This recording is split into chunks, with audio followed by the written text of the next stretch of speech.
quiero tocar un tema que lo he titulado La fruta prohibida. Yo creo que al hablar de este término nos remontamos allá al Génesis, donde Dios le habla a Adán y Eva y les habla respecto al fruto prohibido. Pero hay una palabra que Dios le da precisamente a Caín. Caín es el hijo de Abel, de Adán y Eva. Y Dios le dice en Génesis capítulo 4 versículo 7: si hicieres lo bueno, podrías andar con la frente en alto. Le repito, si hicieras lo bueno, podrías andar con la frente en alto. Pero si haces lo malo, el pecado está a la puerta para dominarte. No obstante, tú puedes dominarlo. Esta palabra Dios se la da a Caín. Cuando Caín presenta la ofrenda delante de Dios, y si usted conoce la historia, dice la Biblia que esa ofrenda no fue agradable a Dios porque Caín no la hizo de corazón.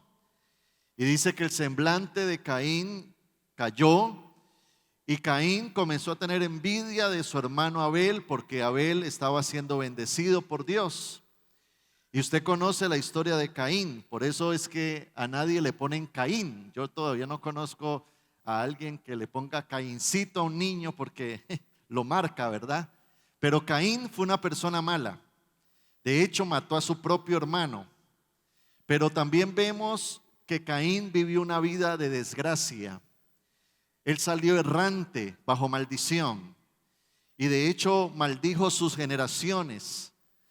Y cuando vemos la vida de Caín, entendemos que el pecado no aporta a nuestras vidas, sino que el pecado nos destruye. Y Caín precisamente es producto también de un pecado, porque usted recordará allá en el Génesis cuando Dios pone a Adán y Eva en el huerto del Edén. Dice la palabra que cuando Dios pone a Adán y Eva en el huerto del Edén, ellos eran bendecidos. Dios los pone para gobernar, Dios los pone para que tengan una relación con Dios. Yo quiero que usted se imagine por un momento qué era el huerto del Edén. Era un paraíso donde había naturaleza, donde había alimento, donde había provisión, donde había prosperidad. Adán y Eva tenían una bonita relación como pareja, podían hablar con Dios. Adán tenía una vida con propósito porque Dios le dijo lo que tenía que hacer. Ellos estaban bajo la bendición de Dios, habían sido creados conforme al carácter de Dios, a la imagen y semejanza de Dios, lo tenían todo. Pero usted recuerde lo que pasó con aquel fruto prohibido.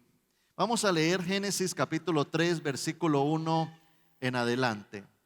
Dice la Biblia: la serpiente era más astuta que todos los animales salvajes que el Señor había hecho. Aquí muestra que el diablo es astuto.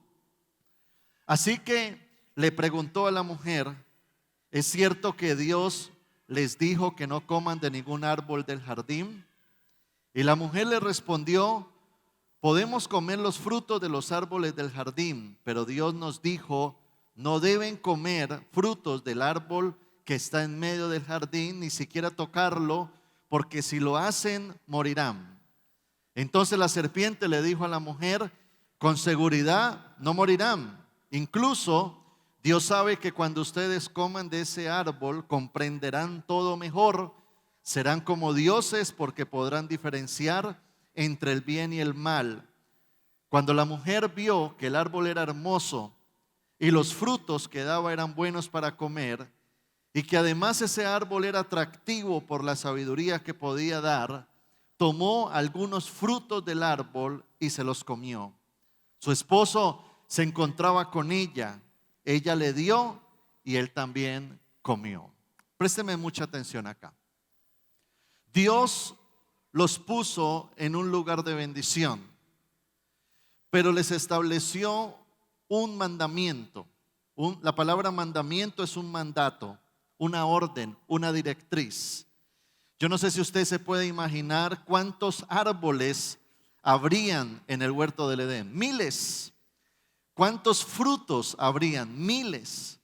Pero dentro de los miles, Dios les dijo: este no lo tocarán. Parece que a los seres humanos nos gusta llevar la contraria.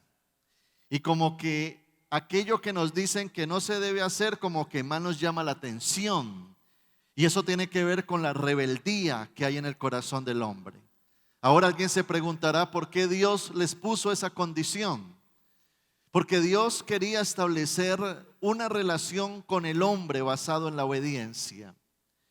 Dios le dio la opción del mal al hombre porque el hombre tenía que elegir lo que quería. Dios no puede tener una relación con el ser humano si el hombre no tiene la alternativa de decirle no a Dios, porque Dios no quiere una relación con un robot. Dios no quiere una relación con una persona a la cual lo obligue a amarlo o a obedecerlo.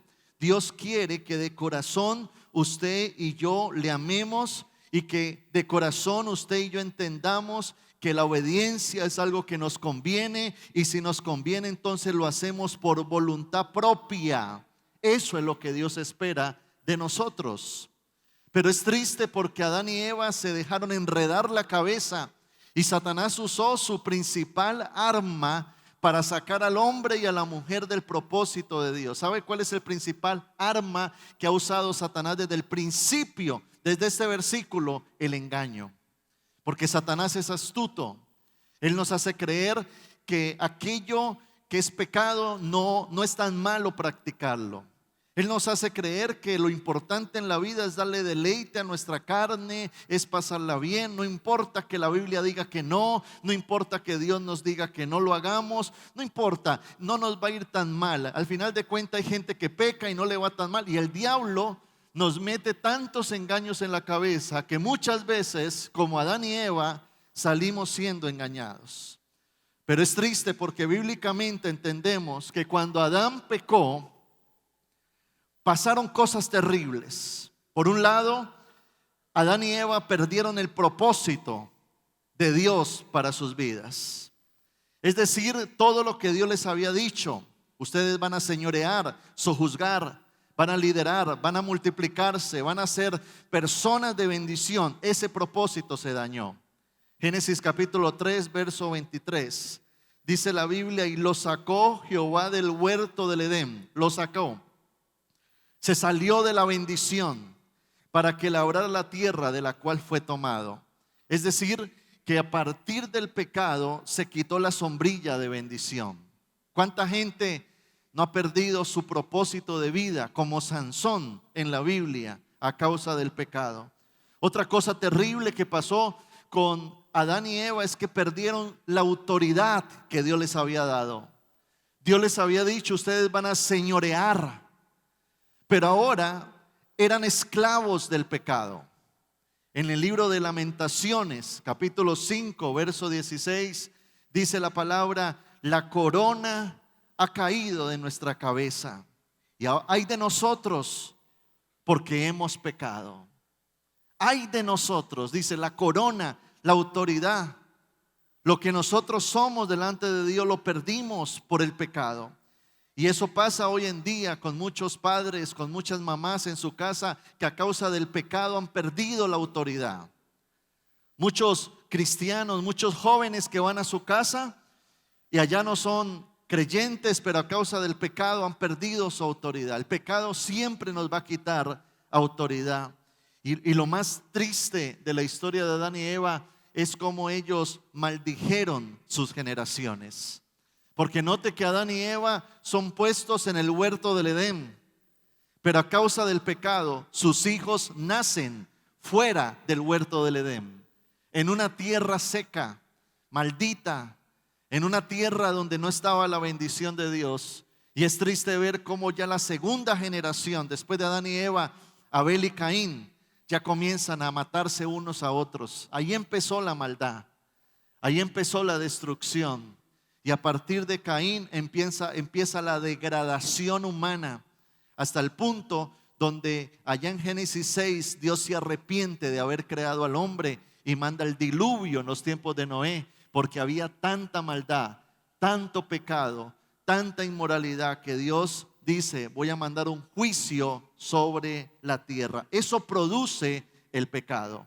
Esa es la gravedad del pecado. Mire que la palabra pecado para los griegos viene de la palabra griega amartía, que significa no dar al blanco, respecto a un lancero que fallaba en su blanco. Para los hebreos, el término pecado viene de la palabra hebrea hatash, que significa errar, en el sentido de no alcanzar una meta. Para el tiempo de Jesús, la palabra pecado en el latín era la palabra peccatum, que significa transgresión o violación, hablando de una violación a la ley de Dios. En otras palabras, la palabra pecado tiene que ver con fallar, errar, violar o transgredir. Ahora alguien me podría decir, pastor, pero la vida hay que vivirla, hay que disfrutarla.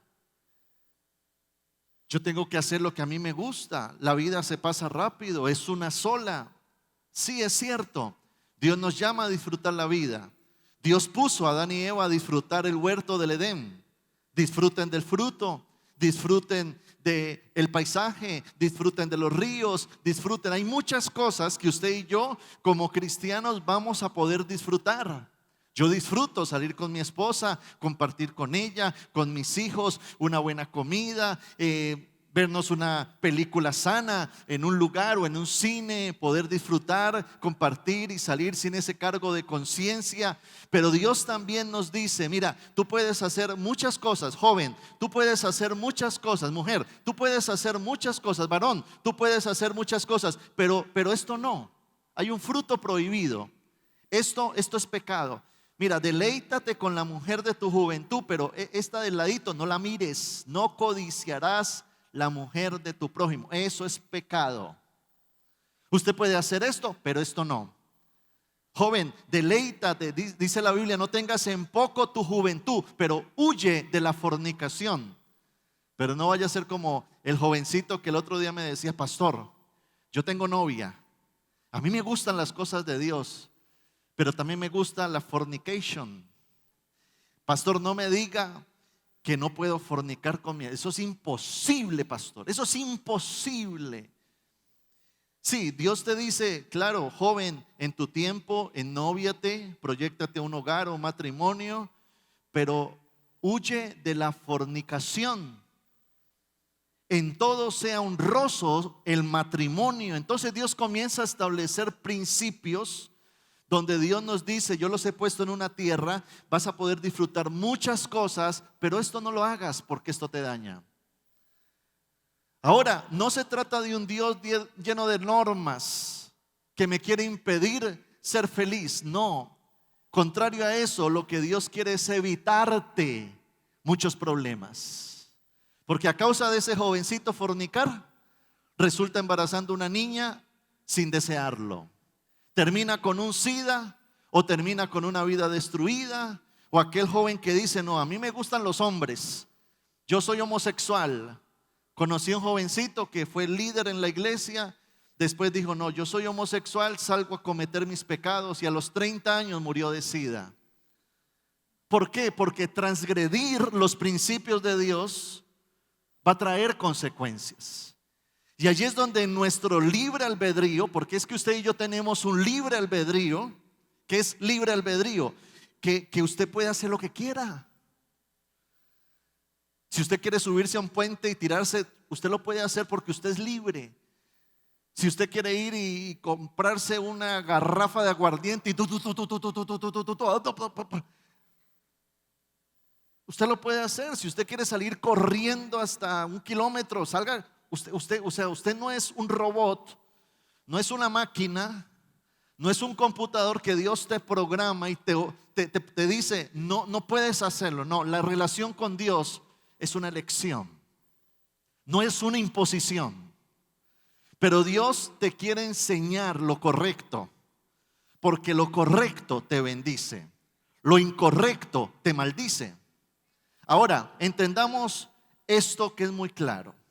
La vida, claro, disfrútela, pero entendamos esto. Primero, Dios nos observa.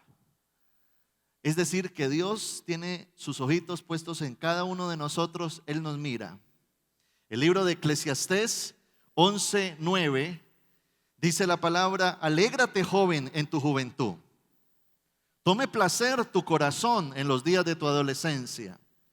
Y anda en los caminos de tu corazón y en la vista de tus ojos. Pero sabe que sobre todas estas cosas te juzgará Dios. En otras palabras, haga lo que quiera, pero sepa que lo estoy, observando. Ojo vivo. Dios dice: mijo, lo tengo en la mira. Yo sé lo que usted hace en la iglesia, fuera de la iglesia, en el cuarto, cuando te encierras. Yo creo que si fuéramos más conscientes de eso, pecaríamos menos, así fuera por pena. Porque si fuéramos conscientes de la omnipresencia de Dios, eso tendría que generar en nosotros un temor de Dios. Usted puede irse al otro lado del mundo, donde usted dice: aquí nadie me conoce, pero allá está Dios. El salmista en el Salmo 139, verso 7, dice: ¿a dónde me iré de tu espíritu?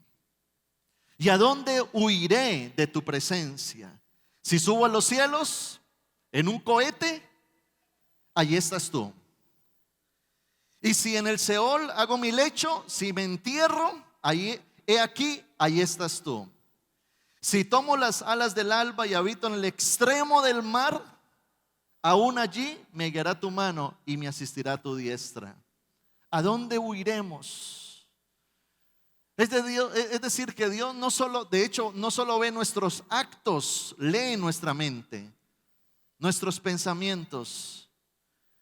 Y allí es donde Dios nos mira, porque Dios quiere lo mejor para nosotros y sabe que el pecado nos destruye. En segundo lugar, debemos de entender que nuestras acciones traen reacciones. Es decir, si yo tomo una pelota y la pateo a una pared, la pelota se me rebota como un boomerang. Yo lo tiro al aire y el boomerang se devuelve. Así son nuestras acciones. Adán y Eva comieron del fruto. Sí, le prestaron atención al diablo, porque el diablo les dijo: ustedes van a ser igual a Dios, ustedes nunca van a morir. El diablo los enredó la cabeza, terminaron comiendo el fruto prohibido, haciendo lo indebido, cayeron en un pecado de desobediencia, pero eso trajo consecuencias. Diga conmigo: consecuencias. La Biblia dice en el libro de Gálatas 6:7: no os engañéis, Dios no puede ser burlado. Todo lo que el hombre sembrare, eso segará. Porque el que siembra para su carne, de la carne segará corrupción. Mas el que siembra para el Espíritu, del Espíritu segará vida eterna. ¿Qué significa eso? Usted puede decir: yo tengo mi mujer, sí, pero yo soy el macho alfa y a mí nadie me puede quitar yo poder mirar otras mujeres. Mi papá era así, mi abuelo era así, y yo por ahí tengo ¿cómo le dicen? Un arroz en bajo, un arrocito en bajo. Por ahí le dicen que el pico y placa. Entonces yo tengo otra, y aún mi esposa lo sabe. Y claro, usted puede salir a adulterar, puede salir a pecar, puede salir y meterse a un casino y derrochar su dinero, puede mentir, puede decir palabras obscenas. Sí, pero Dios te está observando. Y segundo, tus acciones traen reacciones. Nosotros no podemos construir una vida de bendición con ladrillos de pecado. El pecado siempre traerá destrucción. Pruebas un cigarrillo y termina enviciándote y te mata. Porque Dios no nos creó para fumar. Si Dios hubiera creado al hombre para fumar, le hubiera puesto la nariz en la cabeza como una chimenea. Pero si usted estudia la ciencia, es una de las principales causas de muerte el cigarrillo. Pastor, ¿y dónde está en la Biblia eso? Usted no necesita ni leerlo, usted sabe que eso es malo. El cigarrillo, cuando usted compra la cajetilla, dice el cigarrillo es nocivo para la salud. Hasta los mismos que hacen el cigarrillo le dicen a usted que es malo. Pastor, la marihuana no es mala. Uy, yo siento que voy al cielo y bajo.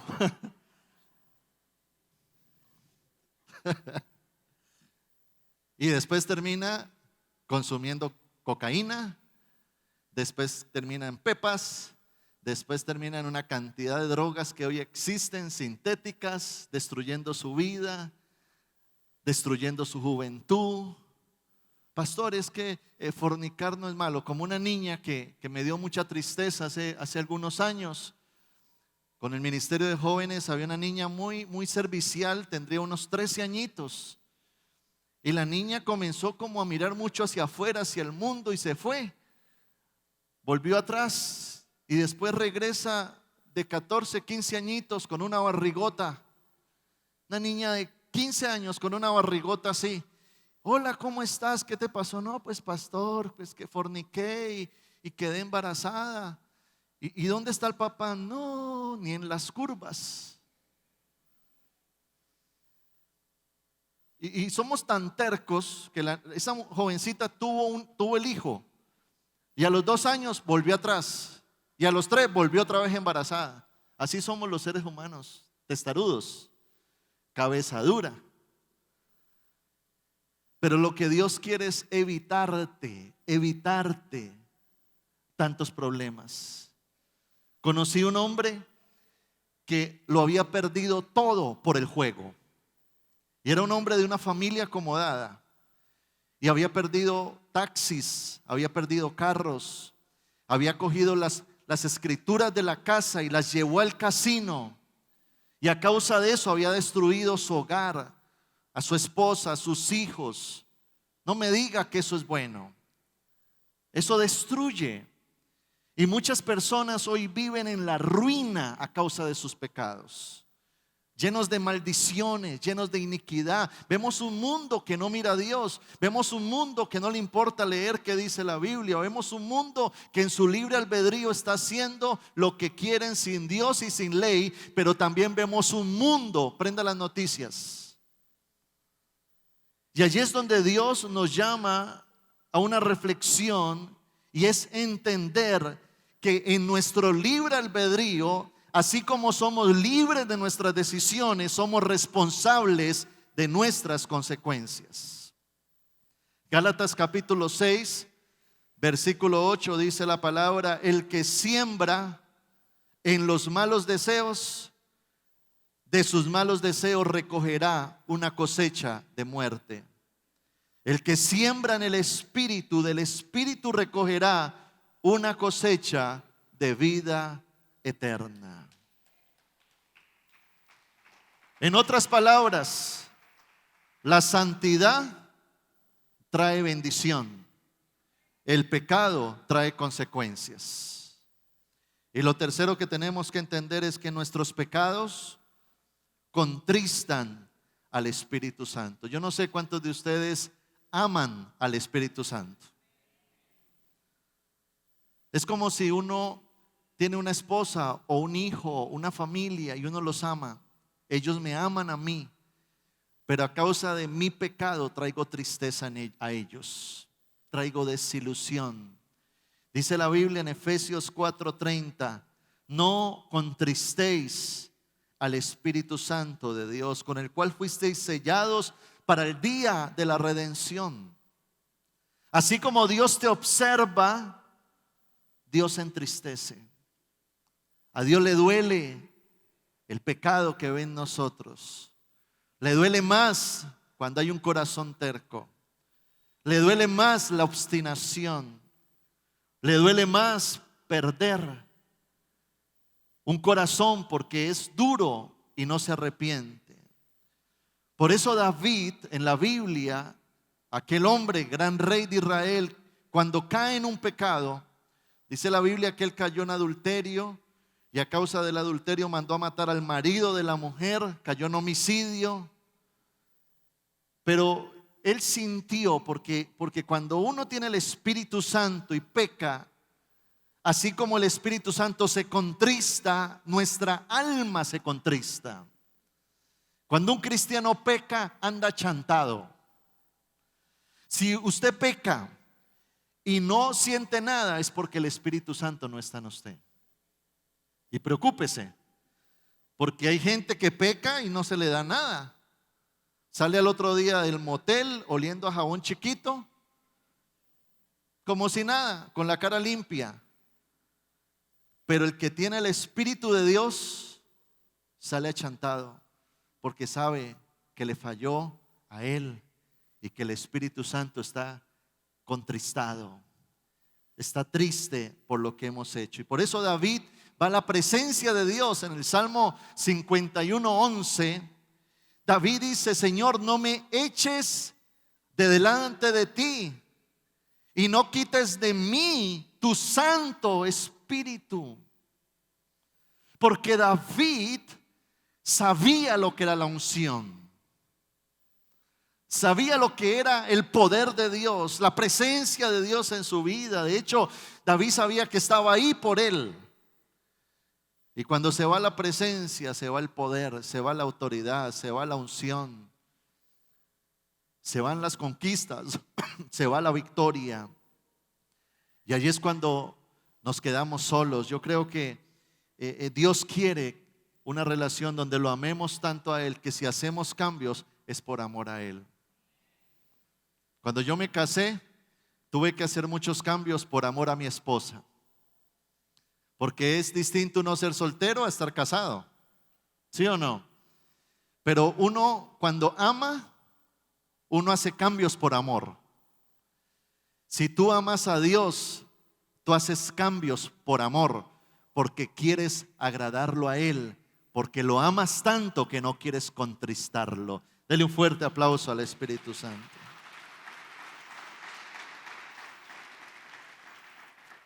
Ahora, ¿cuál es el deseo de Dios? ¿Cuál es el deseo de Dios conmigo, contigo? Porque aquí somos hijos de Dios, ¿verdad?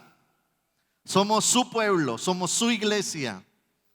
Somos los que hemos sido redimidos por la preciosa sangre de Jesús que derramó en la cruz del Calvario. Ahora, ¿qué dice la Biblia del deseo de Dios para nosotros? Y le voy a mostrar algunos versículos. Primera de Pedro 1:15 al 16.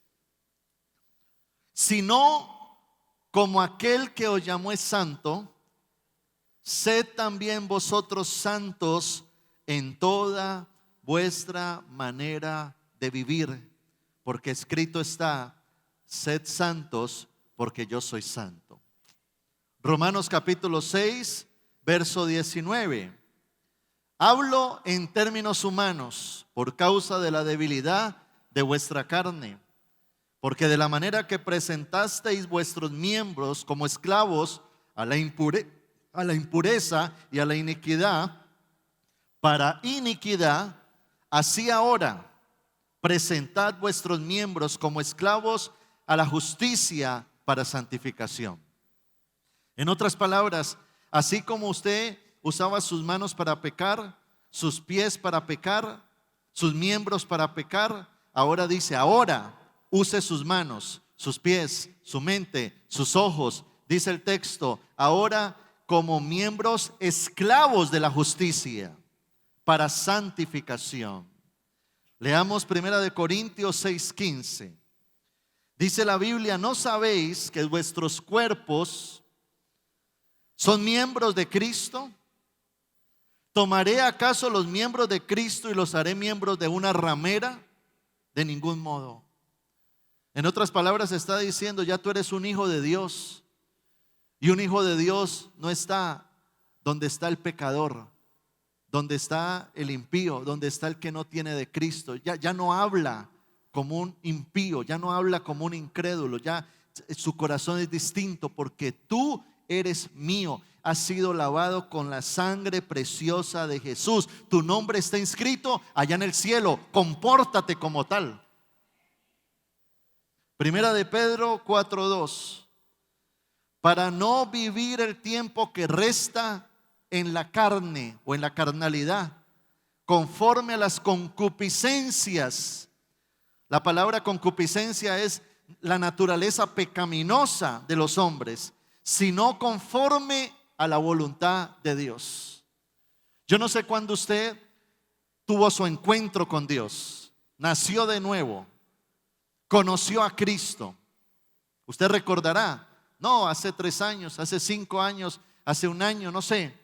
Pero dice aquí, a partir de tú conocer a Jesús, dice, no vivas el tiempo que resta en la naturaleza del pecado, sino conforme a la voluntad de Dios. Y primera de Tesalonicenses 4:7 dice, porque Dios no nos ha llamado a impureza, sino a santificación. ¿A qué nos llama Dios? Entonces aquí no se trata de que es que el pastor me dijo, es que mi mentor me dijo, es que, porque hay veces como que nos preocupa es el hombre. Si el pastor no está, el líder no está, no importa. Si no me pillan, no importa. No, aquí no es el hombre, aquí es tu Dios, tu Señor, el Espíritu Santo que habita en ti.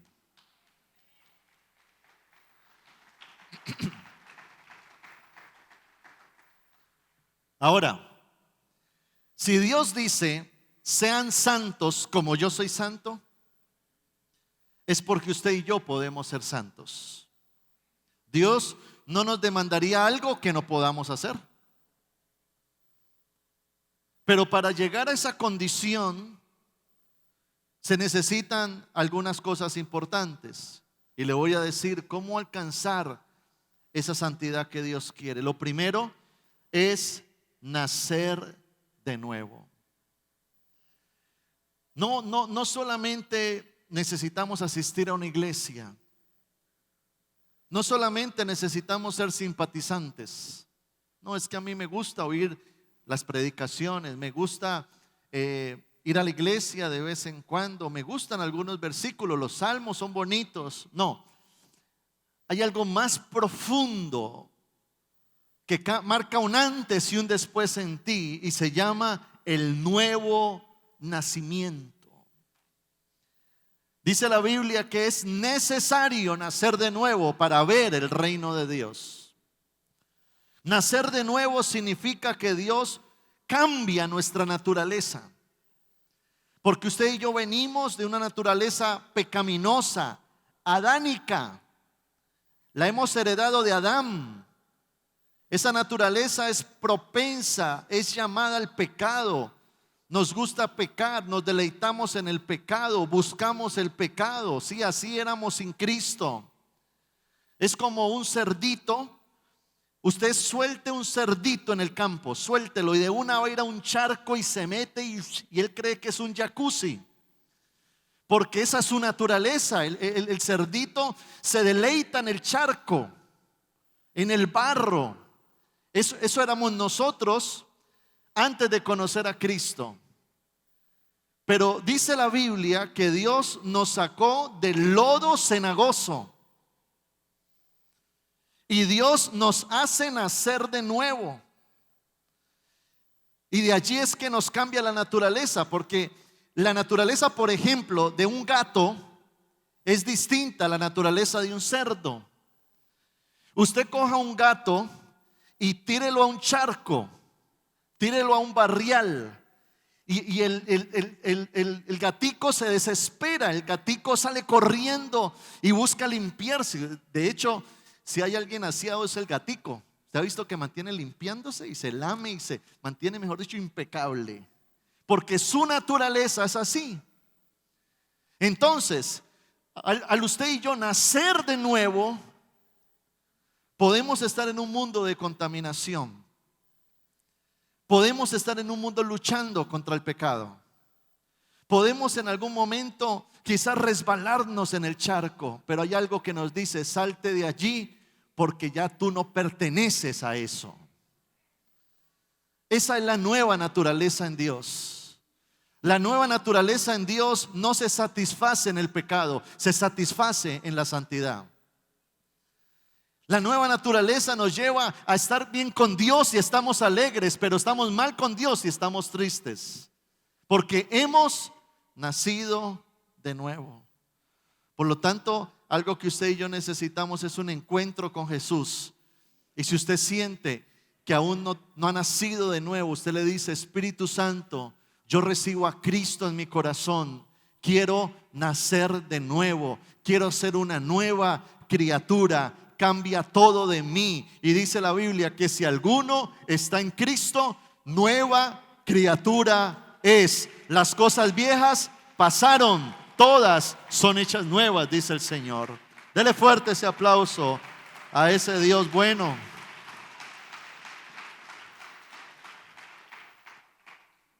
Lo otro que necesitamos, aparte de nacer de nuevo, es ser llenos del Espíritu. Ser llenos del Espíritu. En el Antiguo Testamento pasaba algo particular. Dios le decía al pueblo israelita: ustedes todos los días tienen que ofrecer sacrificios por los pecados. Y todos los días el pueblo israelita tenía que ir a pedir perdón por sus pecados. Pero bajaban del lugar del sacrificio y volvían a pecar. La diferencia ahora es que Cristo fue el sacrificio ofrecido por Dios mismo por nuestros pecados. Por eso cuando Cristo va a la cruz, es el sacrificio de Dios por tu pecado y mi pecado. Pero no solo eso, sino que cuando Jesús resucita y asciende al cielo, cuando Él asciende, hay alguien que desciende, y fue el Espíritu Santo. Y Dios, dice la Biblia, que nos ha dado al Espíritu Santo, porque el Espíritu Santo hace una obra regenerativa, de transformación. Él comienza a limpiar nuestras impurezas, a sanar nuestras heridas, a superar los traumas del ayer. Pero Él también comienza a darnos dominio propio. Él comienza a darnos templanza. Él comienza a darnos un carácter santo, una vida íntegra. El Espíritu Santo comienza a guiarnos, a moldearnos. El Espíritu Santo nos da discernimiento para detectar: no, eso es malo, eso no me conviene. Y no solo eso, sino que ahora contamos con su presencia. Para usted y yo ser santos, indudablemente necesitamos ser llenos del Espíritu Santo. Tú solo no puedes, yo solo no puedo. Por eso hay personas que caen en un pecado, porque quizás están luchando en sus fuerzas. No voy a hacer eso, yo sé que eso es malo, pero el pecado los termina dominando. Pero qué bonito es entender que usted y yo tenemos al Consolador, que no estamos solos.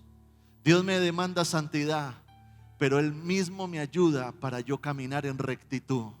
Porque sí se puede, iglesia. Diga conmigo, levánteme la mano derecha así y diga conmigo: sí se puede caminar en la santidad que Dios quiere. Dígalo fuerte, dígalo: sí se puede caminar en la santidad que Dios quiere. Pero se necesita al Espíritu Santo. Sin Él no podemos.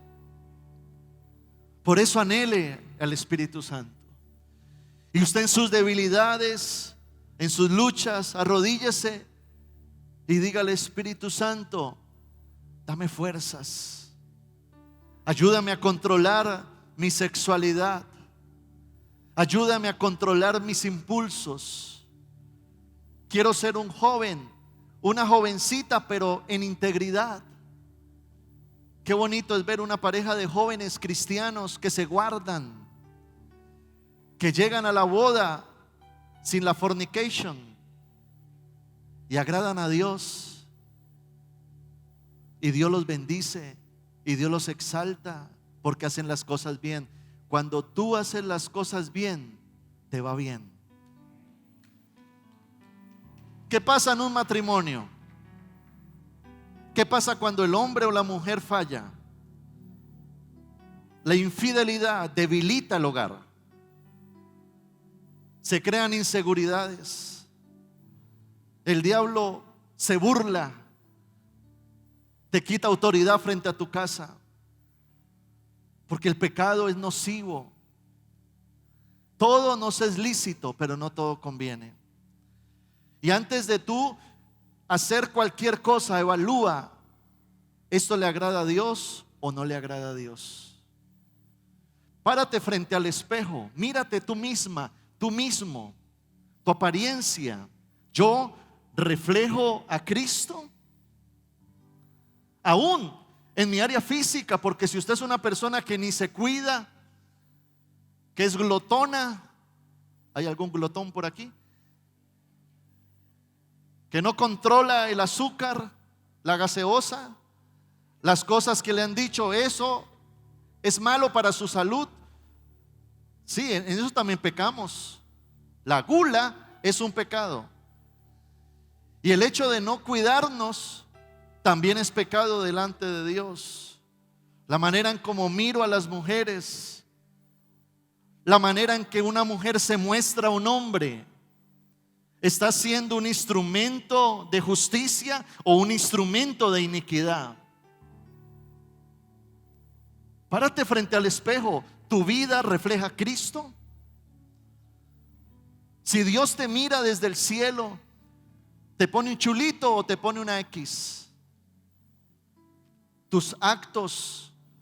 Por eso yo le digo a las parejas que, o cualquiera, porque no solamente es un pecado de fornicación, aquella pareja que llega en unión libre a la iglesia, sino cualquier pecado. Llegamos a Dios, sí, pero vamos a arreglar nuestra vida. Lo que está mal, vamos a arreglarlo. Lo que está torcido, a enderezarlo. Que yo en el mundo decía unas palabrotas, sí, pero ya eres un hijo de Dios. Es que allá robaba, sí, pero ya soy un hijo de Dios. Es que allá mentía, sí, pero eres un hijo de Dios. Es que allá yo me vestía terrible, pero ya usted es una hija de Dios. Refleje a Cristo. Espíritu, alma y cuerpo sean presentados irreprensibles ante el Señor, dice la palabra. Y por otro lado, y con esto termino, ¿cómo podemos caminar en santidad? Hay algo importante y es decidir obedecer. Diga conmigo eso: decidir obedecer. Yo no sé con qué actitud usted lee la Biblia, porque hay gente que lee la Biblia para cuestionarla. Hay otros que leen la Biblia y en vez de comprarse un resaltador se compran un liquid paper. El liquid paper es para borrar algunos versículos que no le convienen. Entonces la Biblia dice: indefectiblemente diezmarás. No, ese versículo no, liquid paper, ese no va. No fornication, no, ese tampoco va. No fornication, blanquito. No, usted tiene que leer la Biblia con un resaltador. Entonces, cuando esos versículos de la Biblia la confronten, usted resalta: en esta área tengo que trabajar. Porque no porque la iglesia lo dice, porque algunos dicen: yo no voy a la iglesia porque es que allá esto está lleno de prohibiciones, de reglamentos, de normas. No es la iglesia, es la palabra de Dios hablándome a mí. Entonces yo digo: Dios me está hablando. ¿Y sabes por qué Dios te habla? Porque Dios quiere sacar lo mejor de ti y quitar lo peor de ti. ¿Me está escuchando? Y quiere sacar lo mejor porque Él quiere llevarte a una vida de bendición. Él quiere llevarte a un futuro de gloria. Él quiere que tú estés lleno de su presencia. Pero qué bonito es cuando usted y yo decidimos de corazón: Señor, voy a ser obediente a ti. Voy a tomar la palabra, por ejemplo, esta enseñanza de hoy. Voy a reflexionar, Dios. Voy a salir de este lugar pensando en aquellas cosas que estoy haciendo mal. Y no se trata de demostrarle a nadie, se trata tú y yo. Y entiendo que la santidad me conviene, porque la santidad me lleva a tomar decisiones correctas, y las decisiones correctas traen buenas cosechas. Dios le dijo al pueblo: mira, delante de ti está el bien y el mal, decide tú. Lo mismo te dice a ti: delante de ti está la bendición y la maldición, decide tú. Claro, abstenerse, negarse. Sí, el que quiera venir en pos de mí, tome su cruz y sígame.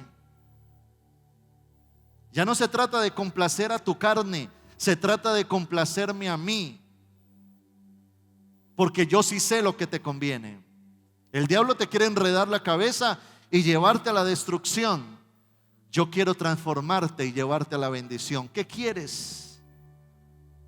Y ahí es cuando entramos en una conciencia, porque la obediencia es una actitud del corazón que nace de la conciencia del que el pecado me daña y la santidad me conviene. ¿Qué te conviene más? ¿Ser santo o ser pecador? Si usted dice: a mí me conviene es pecar, pues váyase a pecar y asumirá sus consecuencias. Pero aquella persona que dice: yo entiendo que la santidad me conviene. Yo entendí eso hace muchos años. Señor, todo lo que tú me demandas es porque a mí me conviene. Y si me conviene, me beneficia y me lleva a construir un mañana de bendición.